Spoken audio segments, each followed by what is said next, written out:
Thick Irish cream to start today. There we go. Yeah, that's how we always like to start an episode.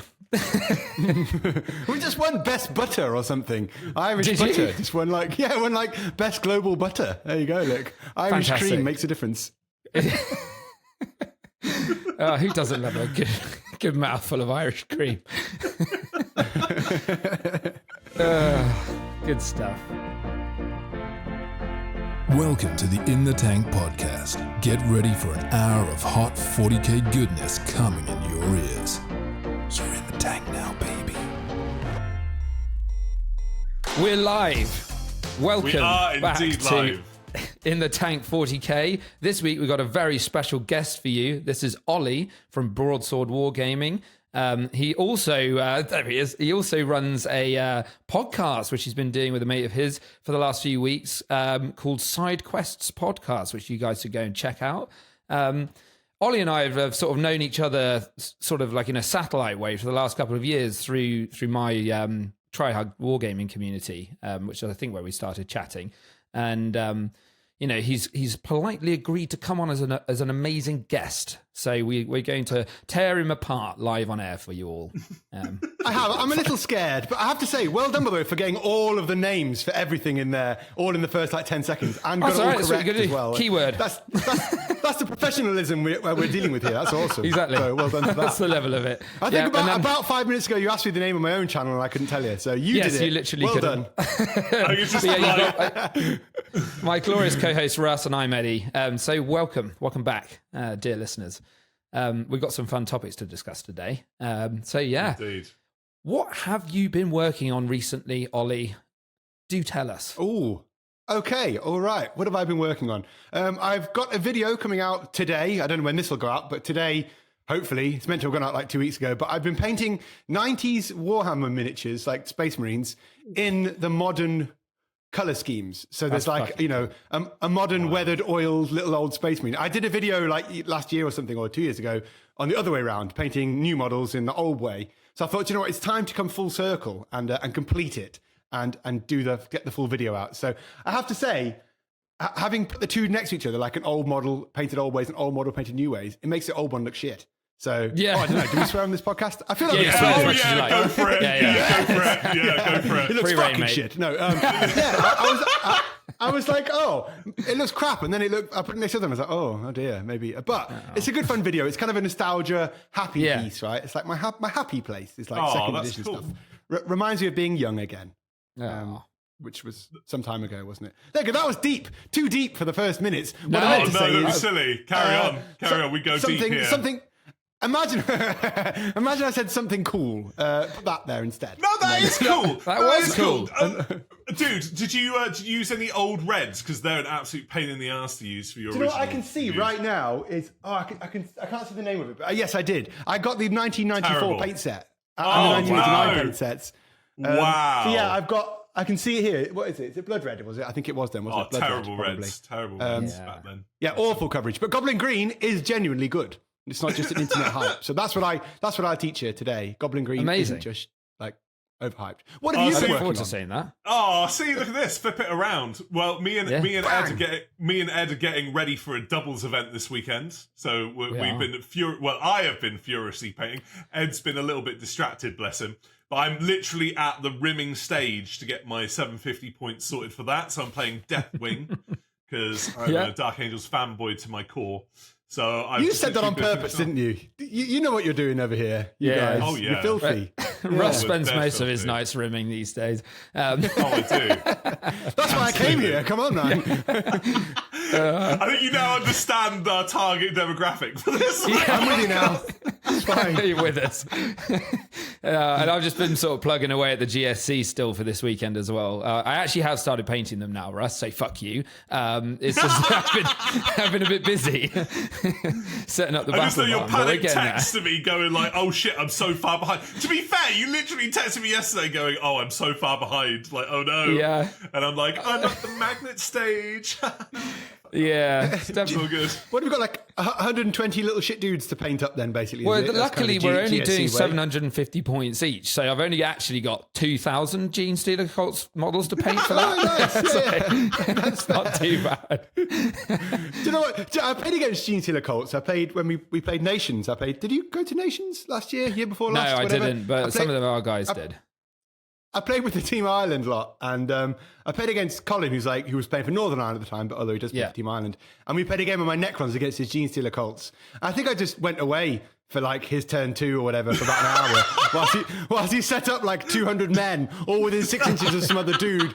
And then I had one defensive strat to use. It's like, Colin, you just tell me when to use the 4+ thing and what else is dead. He's like, yeah, it's 9,000 shots of this and then 400 shotguns and a load of these things. It's like, Colin, have I lost? He's like, yeah. I was like, okay, well let's have that done. Should we get a pint then? Yeah, because I can't be arsed another hour. It'll be over in a minute. I know it will. Yeah. That's the GSC That was my way. experience of Gene Stealer Colts, I think. Yeah. You got to get ready Sword for Your that, Ed. opponent to death. Yeah. You got to get ready for that, Ed. Your land of milk and honey might turn like disastrous with like constant movement and death shooting. by 1,000 cuts. It's when you go to shoot neophytes and you're like, bear with me, I've just got 4,000 different gun profiles to look up. That's what it is. Exactly. I've got this hammer thing and this shotguns and these pistols. And I'm like, Jesus, just roll them. Oh, Like, no. whatever. Oh no! Yeah, There we it's go. good fun though. Yeah. Yeah. So I guess get yourself a pint and get your opponent a pint, right? And say, Yeah, look, you sit back exactly. for a bit. I'm just going to deploy on turn 2. Exactly. So Just enjoy chill it. out. Yeah, we'll enjoy this. Speaking of a lot of models being moved around the table, I must interject, and I'm sorry, Ollie, but I need to. As a recently fallen Word Bearers fan boy, that I've drank that Chaos Kool-Aid. What was it like on a personal note? And I'm sorry, I just need to ask you this. Playing in that absolutely mad Mark of Calf battle report with the old Word Bearers versus Ultramarines with Zorpazorp. What was that like? Because my god, that looked insane, like utterly. The games. I think we did like 7 battle reports or something, Dude. in about 10 days. It was a bit of a mad whirlwind, really. So we that's went a lot over of to the Horus Heresy event about 2 years ago. Was that 2.5 years ago in April? Was that because of the launch for the Age of Darkness? Yeah, because you did a stunning Word Bearers force for that as well. Mwah! Like, well done, mate. Very cool. Well, thank you. Yeah, I'll give Ciara, my partner. She did all the glowy bits. I did all the boring stuff, Very and she cool. got to do the exciting stuff. Cool. So, but yeah, we did that. So I think they gave us a few options to pick beforehand. So we weren't the first pick, obviously. I only had a couple of legions to choose from. So what did I have? I had Alpha Legion, Space Wolves, Word Bearers, and something else. And I was like, I was kind of chatting to Lachlan at the time from Zorpazorp, and I was like, yeah, let's do Word Bearers Ultramarines. So he came here the day before we went to Nottingham to film the thing. So we filmed a battle report here with the Ultramarines. And then, wait, what was the ordering of it? No, did I go there first? Oh, no, I went to his first. So I flew to Australia for like 10 days. And we filmed like 5 battle reports. Yeah. It was basically just Dedication. 20-hour days of just rolling a million dice. It was pretty mental. Bit of a whirlwind, but there's so It's like many models, man. The fear and loathing in Las Vegas like style thing. Yeah, It's just pretty like, much, I don't know, yeah, I'm just rolling dice now. And it's just Yeah, like, I don't know anymore. Roll dice, get this camera. And I actually I'd spoken to Lachlan a lot, and we'd done a few 24-hour videos, but we've not actually met in person, I don't think, at that point. So it's a bit of it's like, this could just be all awful, but it was amazing. We played on all these massive boards and dude, did that. it And was then so cool. then we both flew back. I flew back here, then he flew here like a week later. We filmed a battle report here, and then we went to Warhammer World the next day and did the stuff, and then he flew home and I flew back home. That's so it was cool. all a bit of like a crazy thing, but what he did make me do was when I was out there, when he was doing his Ultramarines turns and moving shit, I was painting his Ultramarines for the Warhammer World thing. So he didn't get them done. And then he said, you fly back home. And he sent me back. Genius. He sent me here with all his Ultramarines because it was cheaper to send me than him taking more luggage. And he's like, do you mind just like painting the Terminators and the 2 captains and Like finishing a the tactical drug squads mule. and doing the transfers? I was like this. I was like, I've got 1 day or something to paint your entire Ultramarines army. He's like, yeah, if you could just do that for me. Oh, all wow. Yeah. He's That much was a write-off. plastic crack mule. Yeah, you literally were. What Opened an your idiot. case at the airport. They're like, "What's this, sir?" What's this? What's on going this? on here? It's What's going on here? grey plastic. Why is it grey? Because Lachlan didn't paint his models, so I'm doing it for him now. That's No, it's fantastic. amazing, to be honest. It was a pretty cool experience, and it's something we'd like to do again. We do have a couple of it was plans. wicked. It was wicked. Some more Horus Heresy-based stuff. I do have a hell of a lot of Istvan 5 things, if that's kind of your jam. Yeah, of course. So I've got a million Shattered Legions ready for, I don't know, Isfan 5 at some point, maybe next year. If time allows, that's the next big project, I think. Amazing. And we'd get to do it all over again. You kept the energy up there on those back reps. They were really good. Like you guys, you had a good time. I wouldn't have known you'd done that many in that shorter period, considering how high. See, there you go. Sponsored by That's Monster. my secret. That's my secret. The drink of the nerds. Thank you, buddy.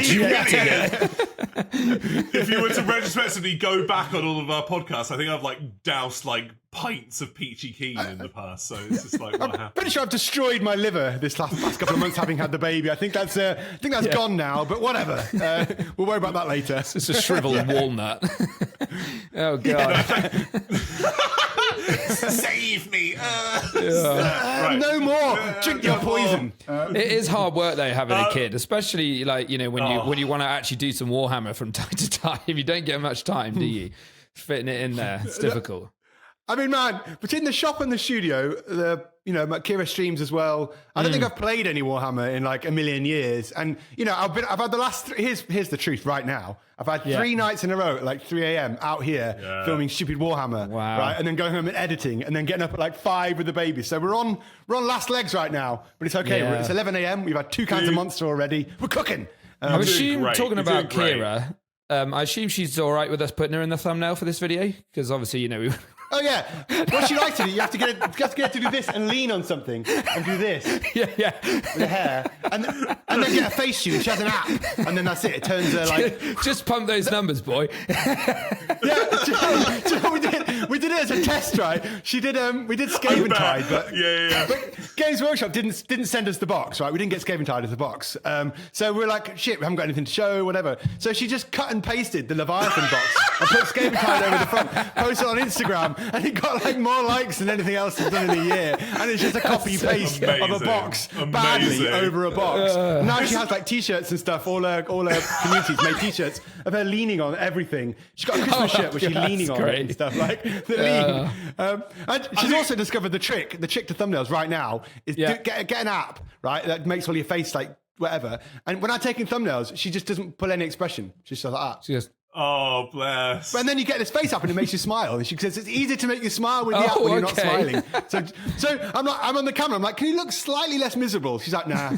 I'll sort it out later. Do that. Do that in post. I've given away the secrets. There you go, see. There you go. It is amazing, though, what potentially goes viral, though. That is crazy. That is crazy. It is. Our most popular video was a throwaway fucking thing that I did in literally 2 seconds. And you talking about having Legionnaire's disease. Legionnaire's disease.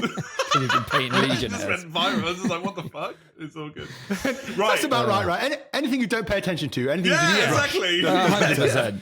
Yeah, always. Right, Oh, so God. just to get us back on track, thank you for indulging that. That was brilliant. Thank you very much. That was wicked. So, first big topic of the day then, guys. Why should you go to your first 40k tourney, even if you're not a naturally competitive person?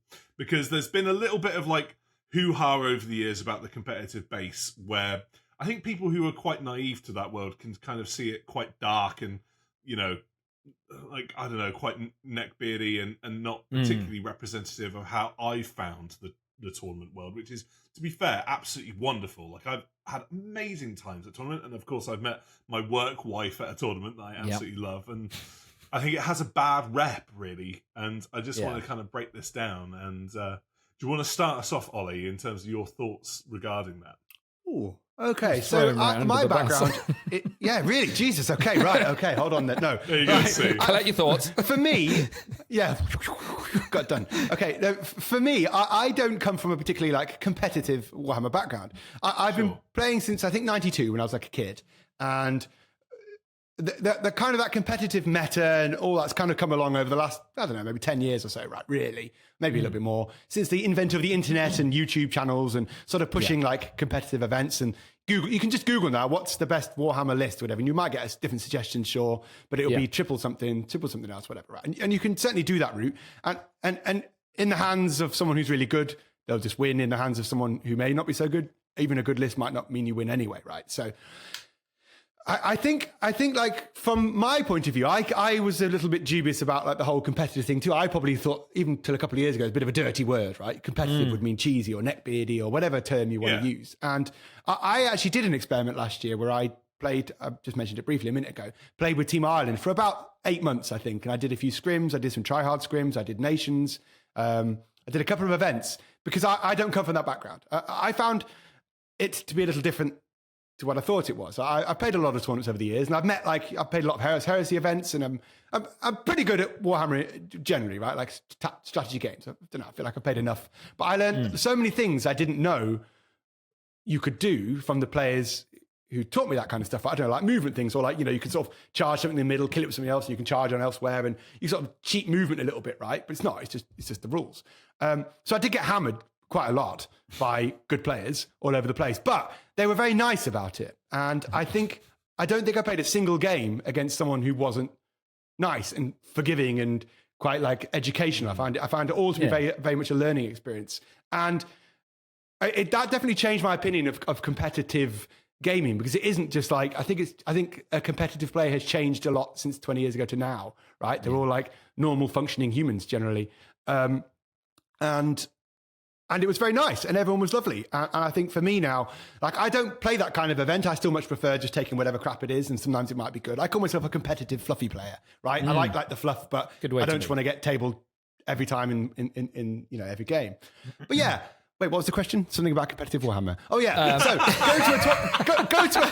go to a tournament, right? We ran Ireland's largest. Brain. Tangented himself. Ireland's largest. Yeah. Who am I? Where am I?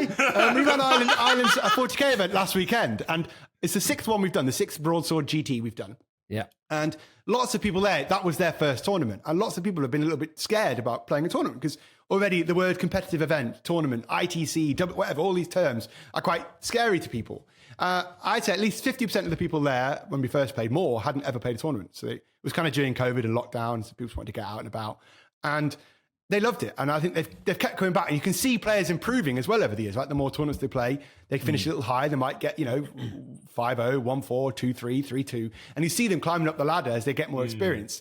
And I think overall, like, tournaments are a wonderful way to learn the game, because you don't know all the rules, but you play with the people who know things you don't know, or you play armies you don't normally play against. If it's just you and your friend playing against each other, you don't know stuff, right? But when you play someone else, you go, I didn't realize that was a thing, or I didn't understand how that mechanic worked. So I use tournaments as a learning experience too. And I think they can be for everybody. So just go in with kind of open mind. That guy, this mysterious internet man who actually eats you all the time, I've met, 2 in my whole life, I think, I've played tournaments with, or just games with. Like, they're not real, really. It's just kind of this Mysterio myth, this legend, but they're not real. Most people are just lovely. And the Team Ireland people here who regularly come top of my tournaments are all lovely. I never have to do rules things with them. They do their own thing. They help other people. I go with the rules question. They help me. They know more than I do. So I just go, hey, what's something, and they go, it's this and this and it's done.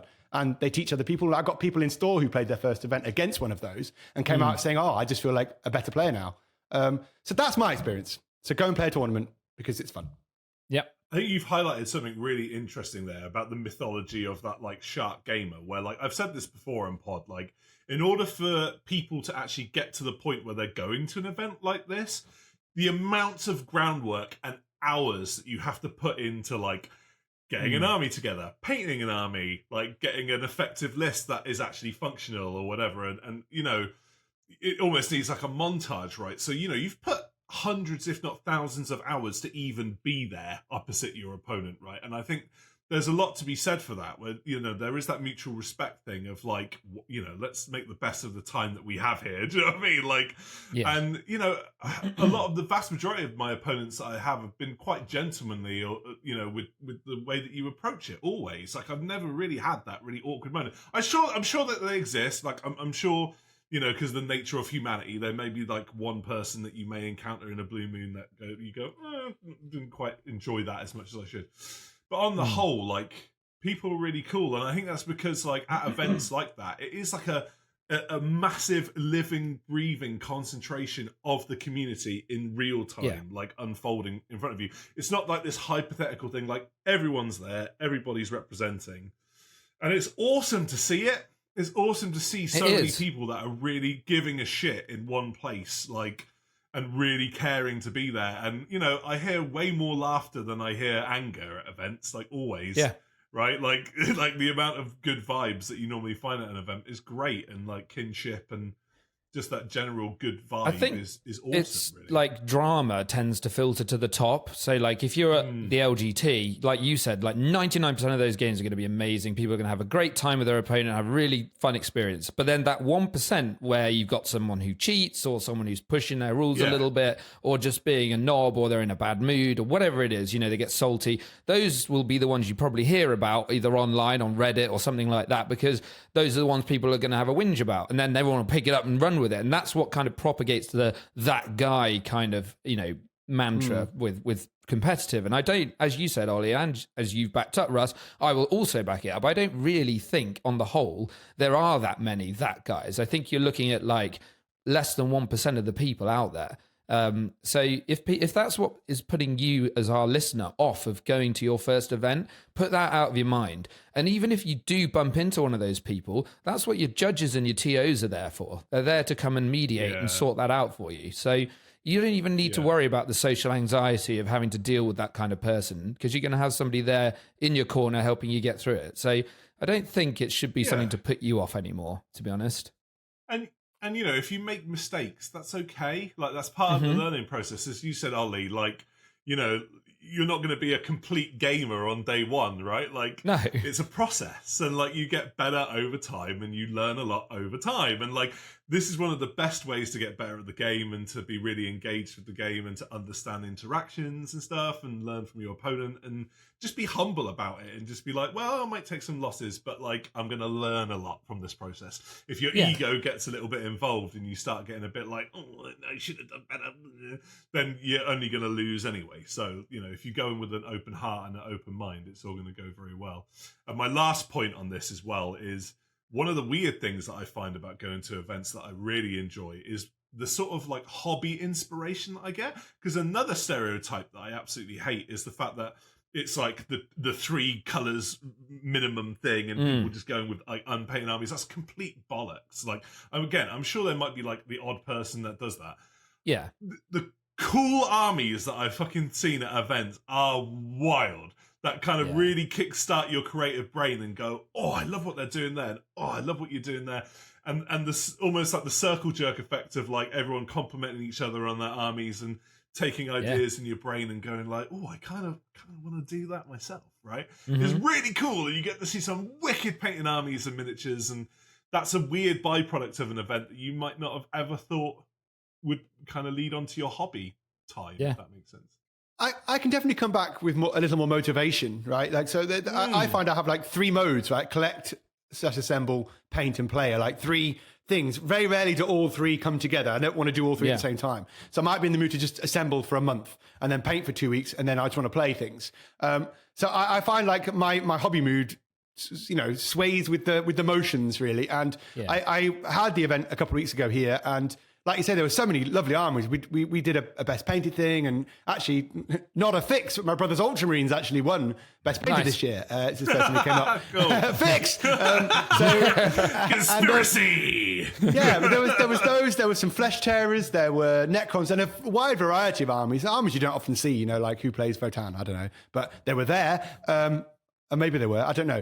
And loads of armies, you know, out and about, and it looks lovely. And I just want to circle back to what you said a minute ago. I feel like events really, or Warhammer in general, although it's like you're playing against someone, you're actually playing the game with someone, right? You're playing Warhammer with somebody. You're against them on the game, but you are playing a game together. It's the same as like, I don't know, any other game, Risk or something, right? You're playing it together. So you want to have a good experience. And if you're in a bad mood, that's probably a bad game for your opponent. If you're in a good mood and being like, I don't mean a good mood. I mean, like, I don't know, if you're being a bit of a cock, then that's a bad game for them too, right? So do you know what I mean? Like, you have to really balance like how things are going and like bemoaning your luck or your bad luck or saying your opponent's lucky. All these things like affect how a game goes. So for me here, I always put the emphasis on like favorite player votes and best painted and stuff like that. I don't really award prizes to the top whatever. I don't want to generate a competitive element. I don't want to say, right, first place gets 500 quid, because then that's just going to change the whole outlook. and you're playing for money, right? And then day 2, game 4 is going to be awful because everyone's going to be trying to micro manipulate everything they can. So let's just say, right, favorite game votes, favorite players, and Games Workshop Warhammer World have done that themselves, right? So much of what they want to do is half your points come from favorite player votes, not from winning. And that's the kind of spirit. And like you said, there's a lot of camaraderie that goes on, and people have a lot of pints. So, Sunday morning, I give them a little bit later start because people are normally hanging,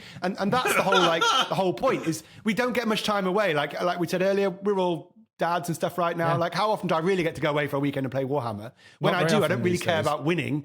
No, I just want to meet people and roll dice and have a bit of a laugh, really.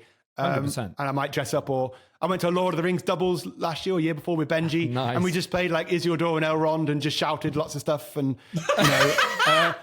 They're taking the hobbits at Isengard.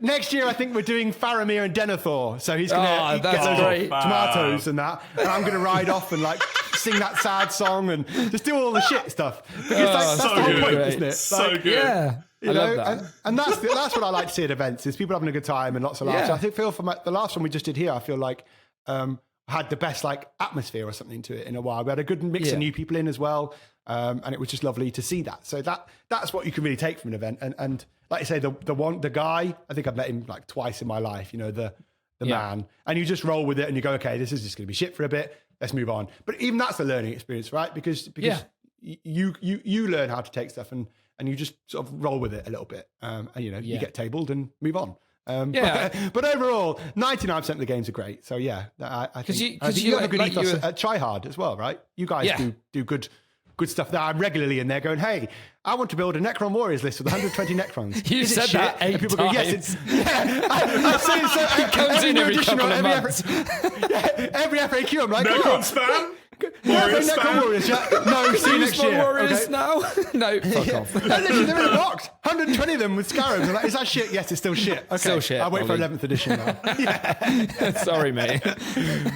Bless you. But you're a nice group, right? They're a nice collective there, really. Yeah, I do think that like that community element of it, like it's something that you will, like if you were just a new player who's just getting into competitive, I think like what I would say is why you should go to your first tournament is to meet new people and to find these kind of communities, because like, we wouldn't have made Try Hard and people wouldn't have become a part of that, had we not all been a similar mindset, met at events, etc., and grown naturally. And I think that's one of the best things about competitive is it takes like what it can be quite like a solo hobby with all the sort of building and painting out into like the social side of it, and you go out there, and even if you're the shittest player in the world, I compared to the rest of the tryhards, I am dog shit, but like because there's some incredible players in there, but like I still turn up, we all support each other, we're all there for each other, we have a great day, we go to tournaments together, and it's just good fun, and we meet new people, like as Russ has mentioned, we met at a tournament, so we wouldn't have known each other had it not been for that. So I think that is really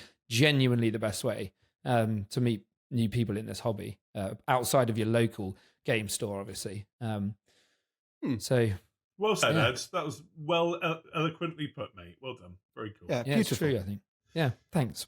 I tried really hard. That was a good closing thought on that. Well done. That was really neat. Yeah. Thanks, mate. Very good. Wrapped it up nicely. Brilliant. Thanks for having me here. I'm off now.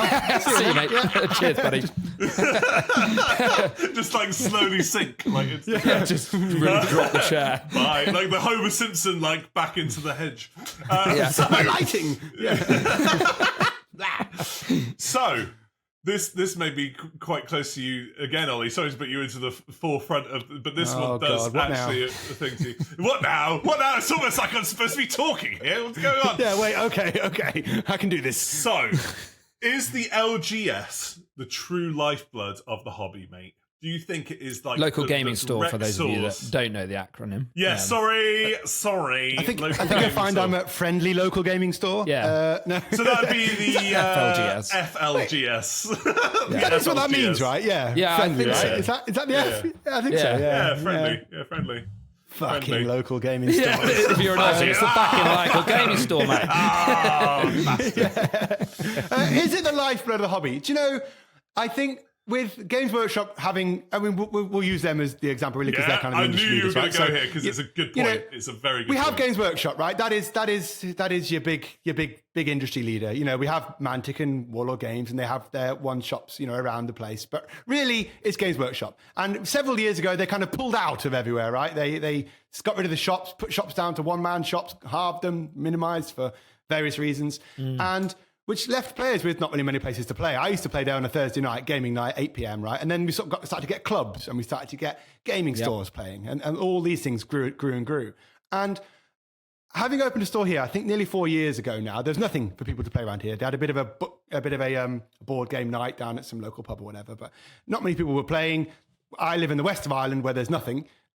Just fields and snow. So we opened up the shop, and I kind of just wanted to use it as a hobby club for a while, and it sort of developed into a shop from there. But we started getting people in who didn't know each other, or who had maybe played a bit of Warhammer, or thought about it, or had read some lore online, or played Space Marine and now Space Marine 2, you know, those kinds of things. And it became a bit of a meeting point for people. So we opened up for D&D, and we started doing demo games and intro games and running in-store events. And really, you can't play in a Warhammer store anymore, right? They got rid of that. You can just play demo games, right? So that's gone. So really, it's like us as putting my gamer hat on, it's my store hat on. It's us like driving people into the hobby, right? We're the ones going, come down for our intro day. We'll do a paint and play day. We'll do a demo days, and it's people like myself or my partner or the other lad who works. You know, it's us like bringing the hobby to people. I was at the library a couple of weeks ago teaching kids how to paint Warhammer, right? And that just comes out of our time. And Games Workshop aren't doing that. You know, they've got their online team, fine, but that's like paywalled now. And so really, where are these new players coming from if it isn't from like people like us, you know, from sort of, you know, I don't know, I don't want to dox your ages, but kind of our age, right? Nah, you know, with kids and you know, it's up to us really to bring people in now in that sense if you want the hobby to continue growing. Now, of course, Space Marine 2 recently has helped that a lot because it's brought in, you know, computer game people, and same with Total War. But really, yes, I would say we are kind of the bit of the lifeblood, really. Clubs as well, gaming clubs and gaming stores, because we're the ones driving and people in to play the game and running events. Now, it's not just for financial gain. Like, you don't really open a hobby shop without the altruistic point of view of loving the hobby. I want to give people the space I had when I was a teenager here, right? Like when I was like 10, 11, 12, hanging around a Games Workshop all weekend, all, you know, pissing the staff off, playing Warhammer, phoning them up for questions, because that's, you know, that's what it's to do, phone up the shop, go, hey, I'm playing whatever, and they go, I don't know, and carry on. My brother used to work at Warhammer World as like the dedicated phone line rules man, and people just, because there was no internet to Google it. I had no idea that was a thing. They used to phone up the guy, I'm playing Lizard Men in Warhammer Fantasy 5th edition. I've got a 4-rank thing. Do I get a flank bonus if I've got consults the manual. Yeah, let me have a look. All his books. Right? Hell. There's no Google, mate. There's no Google in those days. So that's how we got. Yeah, exactly. Hold on. Page 72, paragraph 4. I think you're what fine. You really do is, actually, you'd phone up Games Workshop. We were kids. So I used to, my two brothers, we used to phone up Games Workshop, and like Alan or Jeff, whoever the manager was. Jeff, I've got a rules question. Can I do this? And he'd say no, and he'd go, okay. Yeah, he says, yeah, you can. He says, yeah, you can do that. He'd just lie outright to you. But we used to like do that. So now I'm that person that people come to and they go, oh, I'm trying to do something, and it's normally in the rule book, and now I get my rule book out. So it's us driving, it's us trying to get the new people in, it's us bringing things and trying to keep a positive place, you know, and that's the whole point. That's why I started a hobby shop, is to give people a safe space and to give people, lots of people now are friends who had never met elsewhere, and they meet up outside, and we get D&D groups come in, and it's a place where people like, because it is a solitary hobby, isn't it really? You're painting, playing, you know, on your own at home, bar the chance you get to play. So it gives people opportunity. We do hobby days, and that way people can just sit around, turn up whenever you like, bring some shit down, chat to somebody, bugger off, right? And it's just good for like in this world where we've had so many different things happen and lockdowns, and we've been sort of more isolated than ever, really. And we live out in the middle of nowhere here in like farmland. And like, that's not, you know, from a mental health perspective, it's not great to be stuck in on your own. So I struggle on my own, you know, a little bit sometimes, having people just to chat to, or even like yourselves, I'm just sort of venting now, to be honest, is kind of a good space for in that. Town.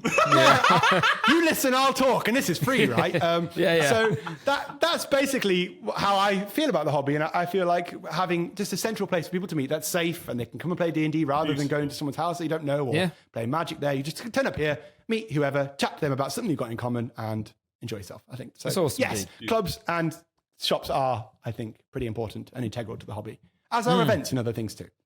Yeah. Love that, mate. Thank you for I'm that. done now. There you go. No, great. Thank you. To be honest, we had Cripster on recently, and I was like, I kind of need to get like a honk. But like a goose honk. To be fair though, that was beautiful, and I actually really enjoyed that. Ed, what do you think, mate? I completely agree with Ollie. I think they are obviously competitive. What we were just talking about, like going to events and stuff, I think is a really good sort of community builder, etc. But you already have to be playing the hobby for a good point usually to be able to get into that. So I think that the FLGS is super important for the future of the hobby because it's and the current, hobby as well, obviously, because Ollie, you're giving people, like like ourselves, etc., like a local place to come to and play and do D&D, do 40K, whatever they want, paint, play. But you're also setting up and doing these things like you were saying. You're helping people in the library, teaching kids to paint, etc. Those are the people that 10 years from now are going to be going to competitive events or whatever and playing the game, on a broader level, like we do now. So if it wasn't for those sort of local gaming stores doing the things that you're doing now, the future of the hobby wouldn't be as bright as it is, I don't think, because you wouldn't have that growth. You need that growth. We were talking about this the other day. Without it, the hobby will die. I do feel like there's actually a gap. I feel like when Games Workshop pulled out a bit and hobby shops and clubs weren't as big, I feel like there's like a 5-10 year gap somewhere between like us and people playing now, where like that was missing. I feel like when Games Workshop didn't have Warhammer community even, and it was sort of some sort of YouTube-ness was going on, I feel like we lost a little bit there. They pulled out the market and there wasn't an immediate space for people to go. And I do think there's like an age of players who aren't playing or are only now starting to play that missed out a little bit there because there was nowhere, like where were teenagers going 10 years ago to go play stuff? Nowhere. Don't know. Yeah, true. That's such a good point. And you raised a really interesting one about the safe space of that. Where, like, obviously geeky stuff in inverted commas nowadays are becoming a lot more in vogue, and actually a lot more people are proud to like wear that on their shoulder and be like, no, this is what I do, and fuck you, and I love it, and as a result, your hobby blooms. But even then, there may be personality types or whatever where it is scary to do this, right? And like to have that safe space and to go and meet other people, it is sometimes really hard for people, right? And like and I think that was one of the horrible things about GW pulling out of the gaming in stores, where I think about the young tribalism that I had going to GWs and vet nights and stuff like that, like the long beard nights and stuff like that I used to put on, and like meeting custodians of the hobby that could have been micro celebrities. They could have been Golden Demon winners, they could have been writers for White Dwarf, they could have been all of these people, right, that were so encouraging and wonderful to people because, again, like Ed said, they knew that you were going to potentially be the next generation of hobbyists was monumentally important to my sort of growth as a young hobbyist, right? I can imagine that if you didn't have a great community or a very gate-kept community, that the adverse would happen. But on the whole, like, I think it was really important to like help you as a young gamer kind of establish your roots of what you were going to be all about for like the next 5, 10, 15, 30 years, whatever. Do you know what I mean? Like, so I mean, never underestimate that and how inspiring you can be to the younger people in your community. And you are like custodians. If you're older than them, they're going to look up to you and they're going to, be really interested in what's going on and stuff like that. Never underestimate the curiosity of the youth, right? And it's cool. It's cool to like pass that torch. I have to definitely put a little cherry on that one. So like for me, Games Workshop Peterborough was where my two brothers and that was where I grew up. And a little personal story: my two brothers and my family moved abroad, and there was a bit of an overlap from us, my part of the family moving over with my brothers and stuff. So basically, I was for about 6 months in the UK, and my two brothers were abroad, and we all moved over and got together again there. But I didn't really have anyone to play with then, so my mum used to like drive me in on a Thursday night to gaming night and just play with other people to give me stuff to do. And I have to always be like very grateful because the reason I started a shop to give people that place to go was like the managers at Peterborough at the time, so Alan, Jeff, Colin, over those like 90s to early mid 2000s were like people I still remember now. I still remember those experiences now in a nice way. And we're talking 25 years ago, more. And I actually did a video a while ago, and I think Paul or Colin or commented on it. Said, "Oh my God, it's little Olly from Peterborough, like what the hell?" And like I said, "Oh man, like I need to say thank you." Yeah, I said I need to say thank you to you for doing stuff you did when I was a kid, right? And it's lovely. Yeah. So like they're the people that I like respected and looked up to, and they've had an effect on my life. Like I do it myself. So if they weren't there doing that, what would I be doing? I probably wouldn't be into it, or looking after me on a Thursday night, going, "Oh, your brother's away for now," whatever. Like, so it's like. Yeah. That's the experience. It's awesome that you're giving back, though, Olly. Like, it's really you're cool good lads. You're good lads. Well done. But that's what matters, right? That's the whole reason. We have a kid here. He was 13 or 12 when we opened, and he's now 16. He's actually doing work experience here in a couple of weeks from his school, and it's like I know his mum and I knew all those, and he's grown up here, and he's like. It's just nice. We've got a photography student, he's doing a bit of work experience. So I can even give those things to people who want to try and get experience like in the industry they love. And, I don't know how good I'll be as a mentor for a work experience kid, but sure, I'll give it a whirl. So like all those kinds of stuff. That's the places I like to do. Yeah. And it's nice. It's nice to be able to do that for other people. So yeah. That's awesome, mate. There you go. Little cherry on the top. Yeah, that's lovely. Do you have any closing thoughts on that, Ed? Yeah, I mean, I think disagree. I think, Olly needs to stop. No, shut up. I think the community shit. Cheese everything and win your games gatekeeping these scrubs. Play Space Marine 2. Fuck off, mate. No. Do you play Raven Guard? Get the fuck out of here. Emo prick. But no, I think... Sorry, that was great. I do agree with you. I think it's super important, and I think like touching back on something you said as well, like the whole safe space thing, because like I don't think it's just about having like that neutral footing ground. Like I think especially for a lot of people our age and stuff, you've got like families and kids and all that sort of stuff.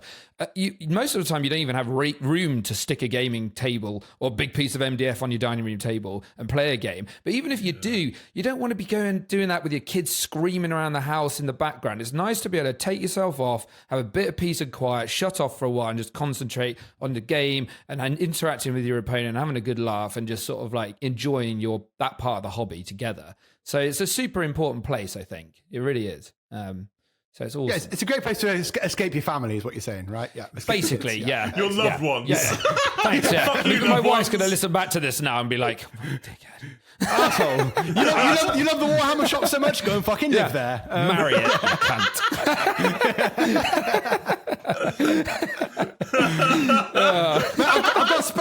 I've got space under my tables you could fit under here somewhere. God. Amazing. That's amazing. Love it. Very, very quickly, Olly, I'll just ask you one very quick question. This is trying to be very quick because we have one more time. I'll be quick as well. Okay. Awesome. I just can't help my curiosity, and if this is sacred data that you don't want any competitors to know, what sells the best at your Space store? Marines. Yeah, I thought so. Marines. Just Space Marines. Space Marines. Whenever a pre-release comes on Sunday night, if it's not Space Marine, whatever you want to call them, lieutenants, lieutenants, wherever you are in the world, it's lieutenants. It is fucking lieutenants. Sorry. Yeah. wherever that pre-order is, if it's Space Marines, I go yay. If it's like something else that even I might like, it's probably just going to do shit. So, yeah. Oh, that's a shame. Any paints? Space Marines and Ultramarines. Paints, paints, man. Paints go, everyone loves paints. Paints, we've got more and more paint racks in here because paints are universal, right? Everyone uses them for everything. So, yeah, sacred information is if you're going to open a store, get paints and Space Marines. And fuck everything else off. Dice get sold? Yeah, some dice. D&D, Magic, sure. Yeah. Pokemon for the kids, but or for the grown kids as well. And just Space Marine intercessors and lieutenants. That's fair. Brilliant. I had a feeling that would be the case. Like in my brain, I was like, I know what this answer is going to be. I'm going to walk into your shop one day. I'll come over and I'll walk in and I'll be like, what the fuck? It's just intercessors and paints. What the hell? Yeah. Intercessors or intercessors with plasma guns, intercessors with melter guns, intercessors with chainsaws and bolt pistols. I'll take all of them. Jump packs, bang them in. It kind of makes you realise what the Space Marine range is, isn't it? Mate, it's all Ultramarines as well. Yeah. Just Ultramarines. Do you have any Ultramarines. McCrag Blue? Yeah, I sold out. I'm actually sold out of McCrag Blue. I can't keep it in. People fucking love it. So yeah, Ultramarines, Space Marines, McCrag Blue. Yeah, kids there, 15 mil, little shot. It's so it does taste the best. I wonder what the science is behind the blue. Do you know what I mean? Like, it's so funny. It's so funny. It's passive. It's welcoming. You know, that's it. Not red, not angry. No, so but honestly, we have events here. Like maybe 8 people playing combat patrol. About 4 of them are Ultramarines. You know, if you like to see Ultramarines match up, or like 2 Bobby G's battling each other with Calgar next to them. Get them all on. Yeah. I'm the favourite. I'm the favourite. Oh, that's great. Right. Sorry, I just needed to ask that for poor morbid curiosity. I'm glad I did because that's funny. So that was fun. Awesome. So this is our lore topic that we always have to do on the channel because we love a little bit of lore every now and again. So our favourite epic lore moment in whatever era of 40k history that you fancy. Shall I start as a change to start? Yeah, you start. So, as I am a First Legion fanboy to my absolute core, although I'm being tempted by the ruinous powers of late, I have to do a Big Daddy Lion moment, and this is probably my favourite Big Daddy Lion moment, apart from when he absolutely wrecks Comrade, but that's a story for another day. But it was during the Thramas Crusade, and he was potentially going to lose a lot of Space Marines in fighting a Dark Forge World, a Dark Mechanicum Forge World that was supplying Night Lords at the time. And in order to secure this world minimally and quickly with minimal casualties, he basically dumped 12 terrors of Old Night, the Exindio Men of Iron, via a chunk of the Invincible Reason, just drop podding it onto the surface. All the other Dark Angels kind of backed off and fucked off and were like, we're good here, we're just gonna back away. And this chunk of the flagship just landed on this planet, and these 12 writhing terrors of Men of Iron just basically come out, and Lionel Johnson is there on the surface and just unleash absolute hell upon this world. And 24 hours later, the Dark Angels come to this planet, see Lionel Johnson there, littered with just miles of dark Mechanicum bodies and scrap and just a fucking desolate wasteland of death and destruction. And 7 Incendios left just ran out of power supply going like they're on the ground, ready to be ensnared again by the Imperium. Amazing. For use in terror. How fucking cool is that? So the Men of Iron being used by Daddy Lion. That's an oh shit button if you ever needed one. Dude, that's like, fuck you. He used them against the Crave as well during the Great Crusade. Yeah. But just like how if you were a Dark Mechanicum, like just Skitari lad on the surface, just going, oh fuck, like my eyes are going to be pushed in now, and like bullets are bouncing off them and so. And of course, it's a reference to the Men of Iron that we don't really get to see much of in lore. Really, we just know of the fact that they were horrifying and naughty. I mean, very naughty, but very trusted naughty. to do so by the Emperor himself, trusting the Lion to have all this like dangerous tech that he probably shouldn't have. But pretty cool. What do you guys think of that as a brief aside? Do you think that's awesome, or am I just being that's a fucking cool fanboy as always? No, just being a big fanboy. No, it's cool. It's cool. Yeah, I like that. I'll take it. I'll take it. It's good. I like how we all have the moments that stick with us, right? And that's a cool one. I like that. Yeah. I can just imagine the Lion being like, the Emperor protects, motherfucker. And then these things just drop out and just obliterate. That is a tasty burger. Yeah. The fact that you can use them, you can actually use them in 30k as well. So you can actually use them. That's cool. Although no model exists of them, which is kind of gnarly because it means that you can use your dark imagination to do it. I might have to commission someone to do it because I would love that. I would absolutely love this gnarly beast from the past. I just don't have the hobby expertise and the imagination to bring it to fruition. But I'd love that for my 30k Dark Angels army because of course I have a 30k Dark Angels army because they're the best legion and fucking fuck off everybody because they're awesome. Right. Fuck off, you're wrong. Yeah. You're wrong. Do you want to go next, Ed? We'll go in reverse Yeah, order go on, time. then we'll do Ollie last. So mine is from a book which I absolutely love called The Twice Dead King, which is obviously a Necrons book because I'm a Necrons fanboy. On brand. And basically, it's in brief, there's these two brothers. One of them's the older brother. I think his name's Jazeris or something like that. And then you've got the younger brother who's called Ultix. And Ultix is like the main character in the book. And there's this bit where they're having a little bit of a chat. And they were each given a single tachyon arrow when they were, obviously forged. And Ultix wastes his, trying to shoot it at a plane and misses. And basically, his brother just gives him loads of shit for it over the years. And eventually, they're on this planet and it's being full-on crusaded, like a absolute mammoth crusade, titans and everything. And they're like, we're pretty much fucked here.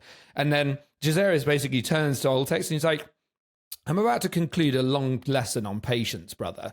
And he just aims his tachyon arrow and just fucking one-shots a warlord titan with it. Like, just straight through the core, blows the entire thing up. And Ultix's jaw just basically hits the floor and he's like, fuck. I wish I'd have kept mine. It's such a cool moment. I was just like, Jesus. I wish they did that in the game. Can you imagine? They just do like D6 plus 2 damage or something in the game. Yeah. Minus 1 AP. Yeah. Oh, fucking hell. Cool. It's a great moment. I loved it. I love that because, again, it represents what I affectionately describe as like Necron whimsy. Where despite the fact that they are like these like Terminator-esque, like there is like whimsical weirdness there, right? And it's just these two brothers shit-talking each other over the centuries. It's great. It's just like, watch this, bitch. Just so cool. It's so fucking cool. Yeah, no, it's great. Very awesome. I hear a lot of good stuff about those books. It's not. I've got them here. I've not read them yet, though. But yeah, They're great. They are good. Necron bros through time, just like chilling out. They're really good. Fighting.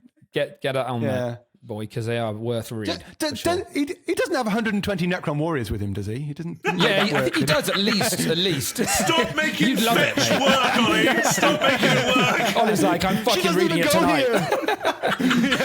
I'm going to see him pop up in the Triad Necrons channel tomorrow. Hey, guys. This is it. Like, Is on it the time? list, it's like 5-0, Ollie from Broadsword, like 120 Necron spam, and then you've got all I think you should just do it, Ollie. Like, fuck it. Just take it to a tournament and try and make it work. Necron Warriors. I'll do it anyway. Yeah, Just be a trendsetter. Fuck it. Kill this. Fuck you. Just try it, please. For your own sanity. Brilliant. I can see it's like there in his brain. It's like incepted in his brain. He's like, I've got to get this if out I of my painted system. that many, I would Have need to get this fucking out. use them. Fucking hell. That's it, right? They're about the only thing I've got painted. Fucking shit models. God. Oh, awesome. So, go on, Ollie. What's your wow us. choice, bud? Oh, I've struggled with this one. I'm going to pick one, but I've got three it could be. One would be Soul Drinkers because they're awesome. One would be Sigismund because he's awesome. But I think I'm going to give some love to the unloved, the Iron Hands, right? Oh, the Iron Hands. Nobody loves the Iron Hands, but no one does. it's a moment that's stuck in the brain, right? And it's Horus Heresy based because they're not interesting after that. So Horus Heresy based, Istvan V, the massacre. The death of Ferrus Manus, right? And it is not Ferrus Manus, though, that we're talking about. It's his first captain, Gabriel Santar. Oh, right? he's awesome. A lightning claw awesome. wielding dude, the leader of the Morlocks, and he's there battling when Ferrus Manus loses his shit a bit and bangs right up into the middle, charges ahead of everything. He's there just behind with all the Terminators, kicking some ass. Previous to this, all of his Terminator Morlock bros had their heads chopped off by Fulgrim in a bit of a sneak attack, and Ferrus got pummeled. And they swapped the sword for the hammer. And Gabriel Santar's there fighting side by side with his Primarch. And he ends up killing a few captains. He kills some like ultimate Emperor's Children captain whose name I forget now because he's worthless. And he kills him. And then he ends up getting in a challenge against, is it Julius Corrosian? I think, who is the Emperor's champion, Lightning Claw dude as well. They're a couple of bros. They hate each other, going at each other in Terminator armor with lightning claws, and they're scrapping.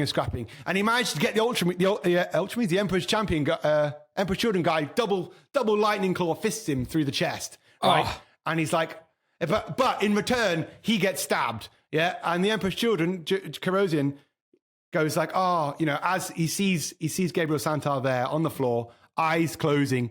And the last thing he can see is Ferrus Manus, and he's seeing him fight Fulgrim. And the Emperor's champion goes, thanks so much for like an exquisite feeling of pain, right? But he survives, and Gabriel Santar dies. And as he's dying, his eyes are closing.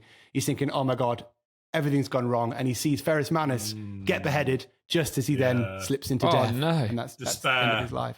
Ultimate despair. Ultimate despair before death. And he sees his Primarch fall, and he slowly dies, and he just fades away. And that's what you've highlighted harrowing. Is what I... That is harrowing. Emotional. Yeah, I love it. Love it. What I love about that choice, Ollie, is the human inhumanity of the Horus Heresy, where it's all daddy issues and brotherhood is the old Horus Heresy, right? And like those little mini, and we were talking to Quipster about this, like those little mini human moments that make up the heresy are what it's all about. And we all have a personal choice that are different than everybody else. Like we've talked about it on that guest appearance, but that's a really cool, very dark choice. Yeah. And probably personifies like the curtain call of the Iron Hands better than anything else, really, because they never really recovered after that. Really, that was it for them. Like burnt out kind of forever, really. But, all kind of just sad, right? So they're the real emos, right? It's not the Raven Guard, it's the Iron Hands, right? Just sad lads running about, but cousin fighting cousin, betrayed by everybody. Sees his dad die, he dies. They're certainly more substantial, but then I have a personal beef with the Raven Guard, which I won't go into detail here, but any long-term listeners of the show... He just shits on them every episode. He's just awful. They're fucking awful. Like, they're the worst. Well, even earlier on in this stream, you said, if you play Raven Guard or whatever in 40k, you hate Raven Guard, don't you? It's just got now. It's got a problem. It's just so wank. Like... like nevermore, man. Like you got issues, man. Yeah, it does. Nah, we're trying to work through it, but this is clearly not therapy enough. Oh no, it's actually making me even more enraged. It's like I'm just like I heard about the Warhammer World Display Board, and I'm just like, oh, why? But there we go. That was a beautiful choice. That was a beautiful choice. There you go. You're right, harrowing and dark, isn't it? And it's truthful to life. No, it's a very human moment. Is it? Maybe it's just pointing out my mental state right now. We all go through it's fan 5 at some point in our lifetime. I stabbed my cousin. What's going on? It's fine. Everyone that you care about is brutally betrayed and murdered. I relate to that. Who hasn't been double-fisted and then died? Might well do me in, to be honest. Oh, God. Amazing. Well, there we go, see. Well. Yeah. Well, I'm deeper and more emotional than you give me credit for, right? Yeah, no, you are. We've unpacked a lot here today, I love Ollie. that. Yeah. I love that. That was beautiful. I think I've got issues, right? Let's talk more. We've seen a new side to you today. Did you have anything you wanted to plug, by the way, to our 10 listeners? Yeah, go for it. Oh, shit. Yeah, wait. So if you did, then I've got free. a channel. Go and watch that. And then I've got a podcast the name I can't quite remember, but I'm pretty sure it's Side Quests podcast. That's with Benji from Benji's Hobbies. I have a store if you're based in Ireland or even the EU. Go to it. Support your local game store. Go to that, or even if I'm not your local game store, just support my store. And there's that. What else is there to plug? Ciara, she Twitch streams, my partner, Ciara Elvenblood, over on Instagram, and she also is on Twitch. And go buy Iron Hands. Yeah. And Raven Guard. Iron Hands. No! Stop buying Ultramarines. Don't you buy Raven Guard. Yeah, don't stop buying Ultramarines. Keep buying Ultramarines. Keep buying that Macragge blue. That sweet blue. I've got a shit ton of jump back intercessors need to go. Yeah. Ollie just sees this truck reversing up to his shop, and he's like, oh, it's a big pallet on the back of that one. What is it, Macragge blue or Monster Energy? We'll find out in a minute. Combine them into the ultimate form. Blue Energy. Also, please make sure. Oh, I was about to do that for you. I was going to say, make sure you like these lovely fellows here. Give them a like, a share, and subscribe. I don't know if they've got a Patreon, but go on that as well. Come on, I was going to plug you as a guest. 10 out of 10. Thanks, Ollie. It's been a pleasure having you on. Did you enjoy your In the Tank experience, Ollie? Did you enjoy it? I did. It's been scary being stuck in a tank with you guys, but I feel I can come out alive now. But on a personal note, thank you very much. We're very honoured to have you on, and if you want another therapy session in the next 9 months, then please hit us up again. But you are an awesome dude, and thank you. Everyone, go and support him. Go and support us. Yeah, go and support Ollie. He does a lot. He gives back, this boy. He gives back. He's a good lad. So, he's a good lad. You know, he's a good lad with his Irish cream. It's all good. I'll put a link to your hobby online store in the description if that helps. But yeah, so good lad. Appreciate it, mate. It's been good fun having you on. I think we've thoroughly shot the shit today. It's been wonderful. We really have. Yeah. Ciao. Cheers, guys. Thanks for listening, and we will catch you next week. Laters. Bye-bye. Bye. Finally, it's over. We can talk about cream. Back to the subject at heart, right?